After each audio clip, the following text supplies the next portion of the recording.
দোরগোড়ায় দাঁড়িয়ে 2026-এর বিধানসভা নির্বাচন আর তারই প্রাক্কালে জনসংযোগ বৃদ্ধি করতে সভা সমিতির মধ্যে দিয়ে জনসংযোগ বাড়াতে ব্যস্ত বিভিন্ন রাজনৈতিক দলেরা।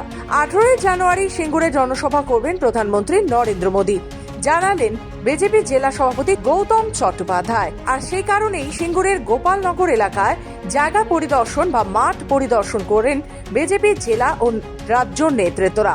সিঙ্গুরের টাটাদের ছেড়ে যাওয়া জমিও পরিদর্শন করলেন বিজেপি নেতৃত্বরা। বিজেপি জেলা সভাপতি গৌতম চট্টোপাধ্যায়, রাজ্য বিজেপির সম্পাদক দীপাঙ্গন গুহ সহ একাধিক নেতৃত্বরা এদিন সিঙ্গুরে একাধিক জমি পরিদর্শন করেন। বিজেপি হুগলি জেলা সভাপতি গৌতম চট্টোপাধ্যায় বলেন, প্রধানমন্ত্রী সিঙ্গুরে আসতে চলেছেন। টাটাদের জমি ছাড়াও আরো অন্য মাঠও দেখা হচ্ছে, যেটা পছন্দ হবে সেখানেই সভা হবে। এখান থেকে টাটাদের বিতাড়িত করেছে তৃণমূল কংগ্রেস, তা নিয়ে মানুষের একটা সেন্টিমেন্ট আছে। এখানে মানুষের স্বপ্ন তৃণমূল ভেঙে দিয়েছিল। এখানকার মানুষ জমি পায়নি, শিল্পও পায়নি।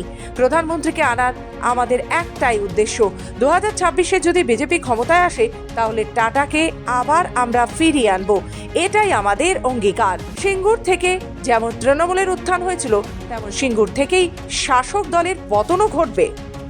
আমাদের ভারতবর্ষের যশস্বী প্রধানমন্ত্রী মাননীয় নরেন্দ্র মোদীজি আসার কথাবার্তা চলছে, এখন ফাইনাল হয়নি কিছু। 18 তারিখ সম্ভবত।